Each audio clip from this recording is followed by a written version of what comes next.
बिस्मिल्लाहिर्रहमानिर्रहीम। अस्सलाम वालेकुम वीवर्स। आज जो हम आपके लिए रेसिपी लेकर आए हैं वो बहुत ज़्यादा मज़ेदार बेसन की रोटी और चटपटी सी लहसुन की चटनी की रेसिपी है, जो इंशाल्लाह आपके सब घर वालों को बहुत पसंद आएगी और आप इसको बार बार बनाना पसंद करेंगे। तो अगर आपको मेरी वीडियोस पसंद आती हैं तो मेरे चैनल को सब्सक्राइब करें। तो चलिए आइए अपनी वीडियो स्टार्ट करते हैं।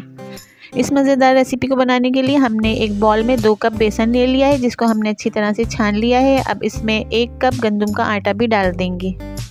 गंदम का आटा डालने के बाद इसमें 3 बारीक कटी हुई हरी मिर्च, थोड़ा सा बारीक कटा हुआ पुदीना और 2 चॉप किए हुए प्याज भी इसमें डाल देंगे।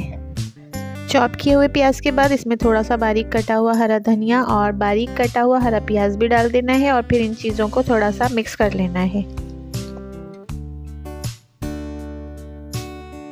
सारी चीज़ों को थोड़ा मिक्स कर लिया है। तो अब इस रेसिपी को थोड़ा चटपटा और टेस्टी बनाने के लिए हम इसमें कुछ मसाले ऐड करेंगे। अब मसाले जो हम इसमें डाल रहे हैं उसमें 1 टेबल स्पून अजवाइन, 1 टेबल स्पून कलौंजी, 1 टेबल स्पून नमक, 1 टेबल स्पून हल्दी पाउडर, 2 टेबल स्पून कुटी हुई सौंफ, 2 टेबल स्पून कुटी हुई लाल मिर्च, 2 टेबल स्पून कुटा हुआ धनिया और 1 टेबल स्पून ज़ीरा पाउडर। ये सारे मसाले अब हम इसमें डाल देंगे।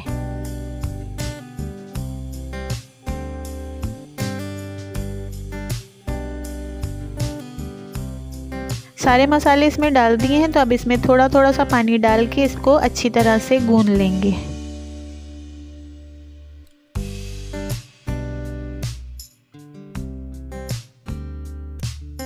थोड़ी देर गूंदने के बाद अब स्पून की मदद से इसमें थोड़ा थोड़ा सा ऑयल भी डालते जाएंगे और फिर इसको अच्छी तरह से गूंद लेंगे।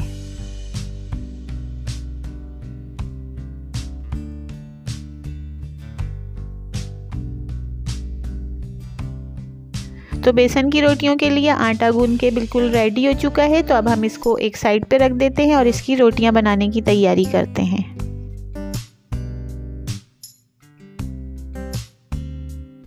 अब टॉप पे हम थोड़ा सा फ्लोर डस्ट डालेंगे और आटा जो हमने गूंद के रखा था उसमें से हम एक पेड़ा बना लेंगे। पेड़ा रेडी हो गया है। तो फ्लोर डस्ट इसमें लगाएंगे और फिर बेलन की मदद से इसको अच्छी तरह से बेल के रोटी तैयार कर लेंगे।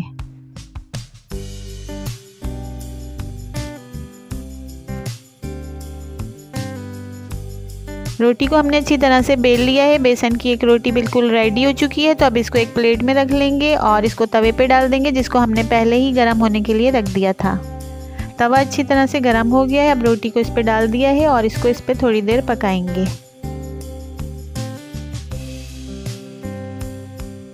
रोटी को थोड़ी देर पकाने के बाद स्पून की मदद से इसके हर तरफ थोड़ा थोड़ा सा ऑयल डाल देंगे और थोड़ा सा ऑयल इसके ऊपर भी डाल देंगे ताकि ये अच्छी तरह से सिक जाए। रोटी अब थोड़ा सा नीचे से पक गई है तो इसको पलट देंगे और पलटने के बाद भी फिर इसके हर तरफ से स्पून की मदद से थोड़ा थोड़ा सा ऑयल डाल देंगे और इसको अच्छी तरह से सेक लेंगे। अब एक तरफ से रोटी अच्छी तरह से पक गई है तो इसको पलट देंगे और फिर इसको पलटने के बाद इसके ऊपर से भी ऑयल डाल देंगे और इसी तरह से रोटी को पलटते जाएंगे और साथ साथ ऑयल भी डालते जाएंगे और इसको अच्छी तरह से सेक लेंगे।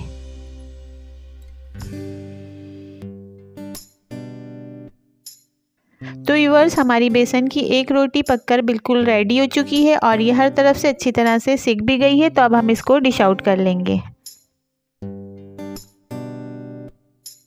अब हम तवे पे दूसरी रोटी डाल देते हैं और इसको भी अच्छी तरह से पलटते जाएंगे और साथ साथ ऑयल भी डालते जाएंगे और इस तरह से इसको अच्छी तरह से सेक लेंगे। यहाँ मेरी आप लोग से एक छोटी सी रिक्वेस्ट है कि अगर आपको मेरी वीडियोस पसंद आती हैं तो मेरे चैनल को सब्सक्राइब और मेरी वीडियोस को फ्रेंड्स के साथ शेयर ज़रूर कर दिया करें। तो अब हमारी दूसरी रोटी भी रेडी है, इसको भी डिश आउट कर लेते हैं। तो व्यूअर्स, हमारी बेसन की सारी रोटियां बिल्कुल रेडी हो चुकी हैं। तो अब हम इसके लिए बनाएंगे मज़ेदार और चटपटी लहसुन की चटनी। लहसुन की चटनी बनाने के लिए मैंने थोड़े से लहसुन को अच्छी तरह से छील लिया है। अब इसमें 1 टेबल स्पून ज़ीरे का डाल दिया है और अब इसमें डालूंगी ½ टेबल स्पून नमक और थोड़ी सी साबुत लाल मिर्च। फिर इनको अच्छी तरह से ग्राइंड कर लेना है। सारी चीज़ों को अच्छी तरह से ग्राइंड कर लिया है। तो लहसुन की चटनी रेडी हो चुकी है। अब इसको सरसों के तेल से बघार लेते हैं। सरसों का तेल अच्छी तरह से गर्म हो चुका है। तो अब सारी चटनी इसमें डाल देंगे और इसको इसमें थोड़ी देर फ्राई कर लेंगे।